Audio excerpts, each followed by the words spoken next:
मलिक साहब, एक चीज मैं आपसे समझना चाहूंगा, जो ड्राई रन है उसमें भी ये बताया जा रहा है कि देखिए जो पेशेंट, एक व्यक्ति जिसकी टीका लगेगा, वैक्सीन लगेगी, उसको फिर आधे घंटे तक रखा जाएगा ऑब्जर्वेशन में। अगर हर एक टीका लगने वाले व्यक्ति को आधे आधे घंटे तक ऑब्जर्वेशन में रखा जाएगा तो जैसा अभी डॉक्टर भी कह रहे थे बाइट में कि देखिए हमें देखना होगा कि एक दिन में हम कितने लोगों तक वैक्सीनेशन कर पा रहे हैं। आपको लगता है कि एक लंबा समय इस पूरी प्रक्रिया में भी बीतने जा रहा है?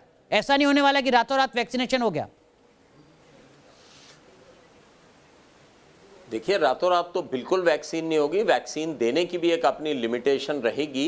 कितने वैक्सीनेटर्स हैं जो कि कितने लोगों को अटेंड करेंगे, और वैक्सीन की भी प्रक्रिया यह है कि जब भी हम वैक्सीन देते हैं, कोई भी वैक्सीन दे, ये केवल कोविड नहीं, कोई भी वैक्सीन दे, तो हम आधे घंटे तक कोशिश करते हैं कि मरीज हमारे पास ही रहे, क्योंकि किसी भी तरह की एडवर्स इफेक्ट हो सकते हैं, एनाफिलैक्सिस हो सकती है। मैं आपको बताऊं, एनाफिलैक्सिस जानलेवा रिएक्शन भी हो सकती है कई बार वैक्सीन से, तो उसमें हमेशा बेटर यही रहता है, वो इमीडिएट वैक्सीन देने के बाद रिएक्शन होती है, तो हमेशा बेटर रहता है कि मरीज कम से कम 20 से 30 मिनट जो है वो सेंटर में ही रहे जहां पर कि मेडिकल सुविधाएं उपलब्ध हैं। लेकिन मैं बताना चाहूँगा, वैक्सीन पहली बार नहीं है जो हम देने जा रहे हैं, बहुत सदियों से हम लोग वैक्सीन दे रहे हैं। हमारी वैक्सीन चैनल्स बड़ी स्ट्रांग है। हमने पोलियो को भी इरेडिकेट किया है सिर्फ वैक्सीन देने के साथ में।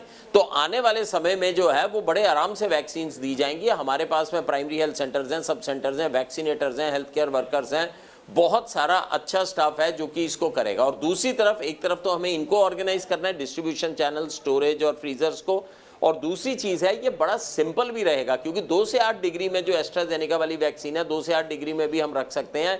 मेन प्रॉब्लम तब आती है अगर हमें सब जीरो टेम्परेचर के ऊपर रेफ्रिजरेटर्स में -70 डिग्री पे रखनी होती, तो ये भी एक अच्छी बात है जी। दूसरी अच्छी बात इस वैक्सीन की ये भी है कि ये अफोर्डेबल भी रहेगी, इंडिजिनसली प्रोड्यूस्ड है, इसको हम बढ़ा भी सकते हैं। मलिक साहब, ये जो आपके पीछे इस वक्त स्क्रीन है, क्या इस पर भी वैक्सीनेशन से जुड़ी हुई कुछ जानकारी है जो आप हमारे दर्शकों तक पहुंचाना चाहेंगे?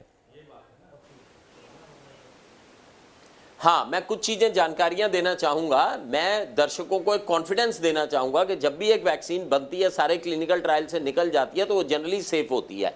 शुरुआत में रिसर्च होती है वैक्सीन की, फिर प्री क्लिनिकल डेवलपमेंट होती है। प्री क्लिनिकल डेवलपमेंट में क्या होता है, पहले तो हम वैक्सीन की रिसर्च करते हैं, दूसरा स्टेप आता है प्री क्लिनिकल डेवलपमेंट।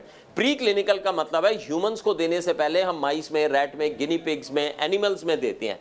उसके बाद में क्लिनिकल डेवलपमेंट आती है जिसमें 3 ट्रायल्स आते हैं, फेज 1, फेज 2, फेज 3। फेज 1 में हम हेल्दी लोगों को देते हैं, फेज 2 में हम थोड़े और लोगों को देते हैं, और फेज 3 में अब जैसे इस वैक्सीन में 26,000 लोगों को जो है हमने वैक्सीन दी है, तो जनरली ये फेज 3। उसके बाद में फिर उसकी मैन्युफैक्चरिंग शुरू होकर स्टोरेज और डिस्ट्रीब्यूशन होती है। तो ये मैं कुछ चीज़ें बताना चाहूँगा। दूसरी चीज़ ये भी बताना चाहूँगा कि वैक्सीन भी तरह तरह से डेवलप होती है, जैसे आरएनए की वैक्सीन है, डीएनए की वैक्सीन है। अब जो मॉडर्ना वैक्सीन है वो आरएनए बेस्ड वैक्सीन है। उसके बाद में ये रेप्लिकेटिंग वैक्सीन्स होती हैं, नॉन रेप्लिकेटिंग वैक्सीन्स होती हैं।